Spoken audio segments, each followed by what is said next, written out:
Բարև հարգելի ուղդիներ, ագնտիներ եւ սիրելի լեմագաններ։ Բանացայնեն ցեզի ենք հոյետալեմի արձիվ հայդակրով։ Այսօրվա մեր ճագերդյալ խաղաղության համացայնակիներ խորակրով հայդակրի ընթացքին բիդի քննարկենք վարչապետ Նիկոլ Փաշինյանի միագոմանի զիջումներուն հաջորդող վտանգավոր հետևանքներուն մասին։ Հայդակրին գրնակ հետևել վանացայնի գայքեչով, ինչպես նաև գրնակ դիտել հոյետալեմի վանացայնի թիմադեդրի զույգ էջերով։ Մեր բապմուջան ամենասև էջերը մեկը այս ամիս գփոլորե իր 5-րդ դարելիցը։ 44 օրյա բادرազմի ամոթալի ավարտը զոր վժրեց Հայաստանի Հանրապետության վարչապետ Նիկոլ Փաշինյանը։ Նույնիսկ դարիներ յետ դակավին մեր վերքերը դարմեն, սակայն մեր վրեժի փոցնալ նույնքան վար կմնա, այսինքն բայկարը կշարունակվի։ Մինչ Փաշինյանն իր գարկին խաղաղությունը ապահովելու բայկարը կշարունակե, եւ վերջերս ան Ադրբեջանի հետ կստորագրե այսպես կոչված խաղաղության համաձայնագիրը, որում ներքին մանրամասնությունները կմնան անհայտ եւ միակ հրաբարագային պատկերը գլա իր մդերմիկ Ալիևի հետ նկարը։ Այս բոլորի մասին իշխանությունը կփորձի դրական պատկերը ստեղծել ժողովրդին, կխոստացվի նաև խաղաղություն եւ վարտակույն երանելի ապակա, բայց հետևանքները եթե պիտի արժևորենք, կնկատենք թե իրականությունը հանձնել ու հանձնվել է միան։ Իրականությունը այն է, որ մեր ազգային ինքնության խորհրդանիշները կվտանգվին, մեր բապմությունը հարցականի տակ կտրվի, ամենատարմ օրինակն հայկական անձնակրի մեջ մուտք երկի գնիկեն Արարատը հերացնելն է։ Արտարոչյան բանջները կպանդարգվին։ Այս բոլորի մասին զրուցելու համար այսօր արձիվ հայդակրի արցանց հյուրն է բապմական գիտություններու տեխնացու տրկակետ դոկտոր Վարոժան Կեղամյան։ Բարև բարոն Վարոժան, շնորհակալ ենք, որ մեր հրավերն տարածեցիք։ Սիրով ես եմ շնորհակալ հրավերի համար։ Նախ սկսենք համեմատել Հայաստանի ներքին քաղաքական կյանքը։ Նոյեմբեր 2020-ին առաջ եւ յետ արժևորելով թե ինչպես փոխվեցավ եւ արդյոք դարբեր դիվանագիտական երկմը գրնարել։ Եթե շատ կարճ ասեմ, թե ինչ տարբերություն հիմնականում կա 2020 թվականի նոյեմբերից առաջվա եւ մերօրյա ներկայիս Հայաստանի միջև, ապա այն կարող ենք բանաձևել հետեւյալ կերպ։ Եթե մինչև 2020 թվականի նոյեմբերից առաջ մենք գործ ունենք Հայաստանի Հանրապետության եւ Արցախի Հանրապետության հետ, որոնք հայկական պետություններ էին, թե ձևով եւ թե բովանդակությամբ, ապա այժմ փոխարենը ունենք միայն ձևով հայկական, բայց ոչ բովանդակությամբ հայկական պետություն։ Այսինքն այլ բառերով ասած, հիմա մենք կոչվում ենք Հայաստանի Հանրապետություն, սակայն տակավին չկա Արցախը, եւ երկրորդ հայկական պետությունը իր ներքին կազմվածքով, իր բովանդակությամբ, իր content-ով, այսպես ասենք, այլևս հայության ազգային պետությունը չէ։ Այն ուղղակի բանը yet another, ինչպես ասում են անգլերենում, մեկ հերթական պետություն է։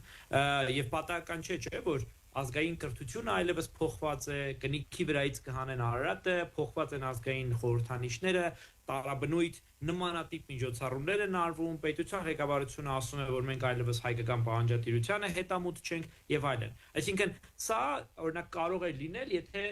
մենք քննարկեինք օրինակ 1/3 ինչ որ պետություն, որը չպիտի զբաղվի հայկական հարցերով։ Հիմա մեր հայկական պետությունը այլևս չի զբաղվում հայկական հարցերով եւ սա է գլխավոր տարբերությունը։ Բայց այստեղից էլ գալիս են նաեւ քաղաքական կյանքի տարբերությունները։ Եթե առաջ հայկական պետականությունը ամեն ջանք օգտագործում էր մեր հայկական ազգային հարցերը լուծելու համար, մասամբ ստացվում էր, մասամբ չէր ստացվում, ժամանակ էր պետք, նոր ջանքեր էին պետք, հիմա տակավին հայկական հարցեր չկան։ Զոր օրինակ Բաքվում արդեն 3 տարի կամ 5 տարի փակված հայ ռազմակերիները տասնյակներով։ Այո։ Երկրորդ հարցում նկատելի է, որ Հայաստանի ժողովուրդը դաշնակցութեն եւ ինտիմատիր ուժերեն անտին լուր կմնա այս բոլոր զիջումներուն։ Ինչպես կանգնալեք փոփոխություն տեսնել ապակային, եթե նույն ժողովուրդն է, որ պիտի մասնակցի ընտրություններուն։ Ինչ արդյունքով դուրս պիտի գանք, ինչ է ձեր պատկերացումը։ Նախ թույլ տվեք ասել, որ ես համամիտ չեմ, որ ժողովուրդը ուղակի կդիտի եւ ուղակի այսպես կողքից կհետևի ամենին եւ համակերպված է այսօր հետ։ Բոլոր հասարակական կարծիքի հարցումները, փոլերը, survey-ները ցույց են տալիս, որ ժողովուրդը բնավ հանգիստ դիտողի կարգավիճակում չէ, այլ տակավին համաձայն չէ եւ չի սատարում այն քաղաքականությունը, որ այսօր գվարի Հայաստանի de facto իշխանությունը, իտեմս վարչապետի Փաշինյանի, այսինքն ժողովուրդը իրականում կողմ չէ։ Ուրիշ հարց, որ ոչ միշտ է հաջողվում ազգային ուժերուն, այդ թվում նաև հայ-հեղափոխական դաշնակցությանը եւ ընդդիմադիր այլ ուժերուն ոչ միշտ է հաջողվում լիարժեք կարողանալ այդ անհամաձայնությունը ժողովրդական փոխակերպիլ քաղաքական կամքի եւ քաղաքական գործողության։ Եվ այստեղ հարցը հիմնականում հետևյալն է. ինչքանով այսօրվա քաղաքական ուժերը, ազգային ուժերը կկարողանան ճիշտ գրագետ աշխատել ժողովրդին հետ, որպեսզի վերջինիս անհամաձայնությունը վերափոխեն քաղաքական գործողության եւ ի վերջո հասնեն իշխանափոխության։ Ոստի ես կարծում եմ, որ ավելի շատ աշխատանքը, հիմնական աշխատանքը մեր վրա է, նկատի ունեմ ազգային ուժերու վրա է եւ ճիշտ գրագետ աշխատելու պարագայում հնարավոր է ոչ միայն ընտրություններով հաղթել, այլ նաև հնարավոր է ազգային այնպիսի ճնշում հասարակական գործադրել, որ թույլ կտա ստիպել ներկայիս դե ֆակտո իշխանություններին հրաժարել իրենց քաղաքական գծից եւ ինչու ոչ հրաժարել նաև ընդհանրապես իշխանությունը լալել։ Եվ այս է պատճառը, որ շատ կարևոր է, որ այսպիսի հաղորդումները քաղաքական ուժերու, լեմականներու եւ ցանկացած ազգային միավորի աշխատանքը հիմա կգնապատկի, որտեղ ժողովուրդը կարիք ունի առաջնորդության, ժողովուրդը կարիք ունի բացատրման, ժողովուրդը կարիք ունի ղեկավարման։ Ոստի այստեղ ես լիահույս եմ, որ ճիշտ աշխատանքի պարագայում մենք այդ թվում նաեւ 2026 թվականի ընտրություններուն հայ ժողովրդի մեծամասնության հետ հնարավորություն ունենք հաղթանակ ձևակերպելու։ Գեդևին Հայաստանի մեջ բոլոր շարժումներուն, որոնք կնպատակադրեն դեմ տնել Փաշինյանի գործանման քաղաքագիտությանը։ Շարժումներ, որոնք կբանջեն Բաքուի մեր քաղաքական բանդարգալներու հետ կապված լուրջ քայլեր առնվին, բայց աս բոլորին է դանտերց ոչ միայն դրական արդյունք չենք տեսներ, այլ Հայաստանի մեջ ալ կսկսին ցերպակալություններ, ինչ պիտի լանոց ճակատագիրը։ Այո, շատ ցավալի հարցերի է կանդրադառնում։ Մի կողմից, որ մենք ունենք ռազմագերիներ, ավելի քան 60 ռազմագերի այս պահին հաստատված ռազմագերի Ադրբեջանում, ընդ որում այդ թվում նաև մեր Արցախի ռազմաքաղաքական ղեկավարությունն է, նախկին նախագահներ, վարչապետներ, ազգային ժողովի նախագահներ, զինվորականներ եւ այլն, եւ սա իսկապես ազգային ամոթ է, որ 2023 թվականից այդ մարդիկ գերության մեջ են։ Երկրորդ, որ բազմաթիվ հայ գերիներ դեռ 2020 թվականին, այսինքն 5 տարի արդեն բոլորեցավ այդ մարդիկ Բաքվի բանտերում են, ընդ որում դա ուղակի բանտ չէ, այնտեղ միայն հայությունը, հայերը ուղակի ճաղերի ետևում չեն, այլ ցավոք սրտի մենք ունենք վկայություններ այն մասին, որ այդ հայերը խոշտանգվում են, բռնությունների են ենթարկվում, դրա բառ օրինակը լիբանանահայ ուրեմն Էկ Մուկջան, եթե չեմ սխալվում անունը, Վահե ուրեմն որ գերեվարվեցավ 2020 թվականի նոյեմբերին պատերազմի վերջին եւ վերջերս նա հայտարարել էր ուրեմն հացադուլ, որտեղ արդեն 5 տարի է որևէ կերպ չի կարողանում իրավունքները նույնիսկ բանտում իրացնել, եթե սրան գումարենք նաև անհետ կորած անձանց, եթե սրան գումարենք նաև մարդկանց մասին որևէ տեղեկություններ չկան, ապա այդ թիվը շատ ավելի շատ է։ Ուստի իրավիճակն իսկապես ծանր է, ուստի սա նաև բոլորի մասներով հայկական ազգային ամոթն է, բայց առաջին հերթին սա վկայությունն է այն մասին, որ Հայաստանի դե ֆակտո իշխանությունները 5 տարի չեն կարողանում որևէ առաջընթաց գրանցել այս հարցում։ Ինչը խոսում է այն մասին, որ իրենք փաստորեն այլ հարցերում անդադար զիջումներ են անում, անդադար Ադրբեջանի եւ Թուրքիո պահանջները կատարում են, սակայն դրա դիմաց մենք ոչինչ չենք ստանում։ Խոսքը նույնիսկ տարածքների մասին չէ, խոսքը ուղակի մարդկանց մասին է, որոնք որ ինչպես արդեն ասացի 3-5 տարի Բաքվի բանտերում խոշտանգվում են։ Ուրեմն այս իմաստով սա ամենավառ օրինակն է նրա, որ Հայաստանի դե ֆակտո այս պահին գործող իշխանությունը չի կարողանում լավ կառավարել, չի կարողանում արդյունավետ կառավարել եւ պատրաստ է կատարել թուրքական բոլոր պահանջները, դրա դիմաց չբերելով մեզ ոչինչ։ Իսկ ինչ վերաբերում է Հայաստանում նոր թափ ստացած բռնությունների ալիքին, ապա այստեղ եւս կարևոր է արձանագրել, որ գրեթե բոլոր ուժերի, հայկական ազգային ուժերի, լինեն կուսակցություններ, լինեն շարժումներ, լինեն անհատներ, բոլորի հանդեպ պետության անունից դե ֆակտո իշխանությունները բռնություն են կիրառում, որպեսզի թույլ չտան վերջիններս ծավալեն ազգային գործունեություն, ազգային ազատագրական գործունեություն, եւ արդեն մենք ունենք ավելի քան 60 հոգի, ինչպես ոնց որ Բաքվի բանտում ունենք 60-ից ավել գերի, այստեղ էլ ունենք փաստորեն 60-ից ավել այս պահին քաղաքական բանտարկյալներ, որոնց միակ մեղքը այն է, որ վերջիններս համաձայն չեն դե ֆակտո իշխանությունների ապազգային կառավարության հետ եւ ապազգային ծրագրերու հետ եւ այս մարդկանց թվում են հույդա անդամներ, ազգային պատգամավորներ, ազգային բարերար Սամվել Կարապետյանը, փաստորեն հոգեվորականներ Բարձրաստիճան Միքայել եւ Բագրատ arczepiskopos-ները եւ այլն, այսինքն սա աննախադեպ վատ իմաստով, նեգատիվ, բացասական իմաստով աննախադեպ իրավիճակ, երբ Հայաստանի մեջ բռնության են ենթարկում, մեկ նախադասության համար, մեկ խոսքի համար, շինծ ու ապօրինի բռնության են ենթարկում ազգային գործիչներ։ Եվ ցավոք սրտի ամեն ինչ հուշում է, որ այս ալիքը դեռ տակավին նոր է բարձրանում եւ առաջիկայում ազգային գործիչներու հանդեպ լինելու են նոր բռնաճնշումներ, եկեղեցականների հանդեպ լինելու են նոր բռնաճնշումներ, ազգային գործիչներու հանդեպ լինելու են նոր բռնաճնշումներ։ Եթե սրան ավելացնենք նաեւ արդեն բազմաթիվ դեպքեր երբ արտասահմանում գործող հայերը չեն կարողանում մտնել Հայաստան, իսկ իրենց մուտքը արգելում է Հայաստանի պետությունը, ապա պատկերն ամբողջանում է։ Ստացվում է, որ Հայաստանի այս պահին դե ֆակտո իշխանությունը պայքարում է հայկական ազգային ուժերու դեմ։ Եվ սա հենց այն է, ինչ որ ամենասկզբում ասացի։ Մենք ունենք հայկական պետություն, անունով հայկական իշխանություն, թղթի վրա, բայց բովանդակությամբ, կոնտենտով այն դակավին հայկական չէ, այլ ավելի շատ կնմանի թուրքական եւ ադրբեջանական իշխանություններում։ Արցախի գորուստը ցեղասպանության եղեցեղելությունը հարցականի դակ տնելը Արարատը մերը չէ հայտարարելը այս բոլորը ինչպես կաստ է բանջարդիրության բայկարի շարունակականության։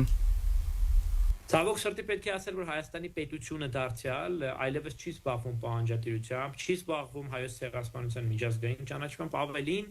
վերջապես նաև Հայաստանի դե ֆակտո իշխանությունները ամենաբարձր մակարդակով նշում են, որ դեռ հարց է ցեղասպանությունը ինչի եղավ ու ով էր մեղավորը։ Այսինքն այստեղ մենք ունենք ըստ էության թուրքական քարոզչության գրգնություն, այս անգամ արդեն հայերու բերանով եւ Հայաստանի կառավարության բերանով, ինչը շատ աղետալի ուղղակի հետևանքներ ունենում, որտեղ մի կողմից ոչ միայն դադարում է այս ցեղասպանության հայոց հարցի համար միջազգային մեր մղած տասնամյակների համայն հայության մղած պայքարը, այլ նաև հակառակը հնարավորություն ենք տալիս մեր ճշտամիներին բոլոր այն մարդկանց, բոլոր այն ուժերուն, կազմակերպություններին, որոնք այդ նշատած տասնամյակների ընթացքում մղել են այդ պայքարը, իրենց հանդեպ ճնշումներ կիրառեն, իրենց հեղինակությունը սասանեն, զորօրինակ Սփյուռքում գործող կառույցներ, որոնք պատկերացրեք տասնամյակներով խոսել են հայոց ցեղասպանության մասին, պահանջել են դրա ճանաչումը, հաջողել են եւ հիմա կստանան հայկական դեսպանատուներուն գողմե բաներ, հորթորներ, որ այլևս չսպաղվին հայոց ցեղասպանության միջազգային ճանաչման հարցով, չդատապարտին Թուրքիան եւ այլն։ Սա այս առումով արդեն իսկ խնդիր է, բայց ավելին դա նաև նշանակում է, որ մենք հնարավորություն ենք տալիս Թուրքիային եւ Ադրբեջանին նախկինում գործած հանցագործությունների համար ոչ միայն չպատժվել, այլ նաև նորերը գազམ་ակերպելիս չունենալ ոչ մի մեղք։ Եվ հիմա օրինակի համար մեզ մեղադրել այն բանում, որ մենք գնացել եւ ճագերտներու մեջ, ճագերտյալ գրավել էինք Թուրքական Ղարաբաղը։ Այսինքն, պաստոր եթե հայկական պայքարը չգա, ուրեմն մենք օկուպանտներ ենք, գնացինք Արցախը վերցեցինք։ Եվ հիմա ճիշտ է ինչ որ եղել է, մեր դղաքը զոհվել են, Հայաստանի տարածքները գրաված են եւ այդ ամենը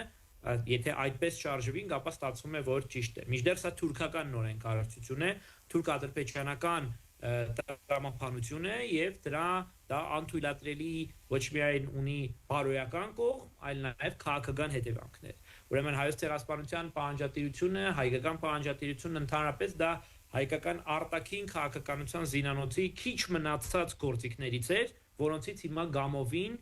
դրա դեմ նաև ոչ մեկ բան չստանալով հրաժարվում է Հայաստանի դե ֆակտո իշխանություն։ Ուրեմն եւս մեկ անգամ փաստենք, ցավոք սրտի, որ այս պահին հայկական պետությունը ինքն իր ձեռքով կհրաժարի այն կարևոր ինստրումենտներուն, գործիքներուն, որոնք ժամանակին ստեղծված էին համայն հայության ձեռքով եւ որոնք թույլ էին տալիս լուծել բազմաթիվ խնդիրներ։ Ձեր գարձիկով վերադարձի եւ վերադարձնելու հույս կա։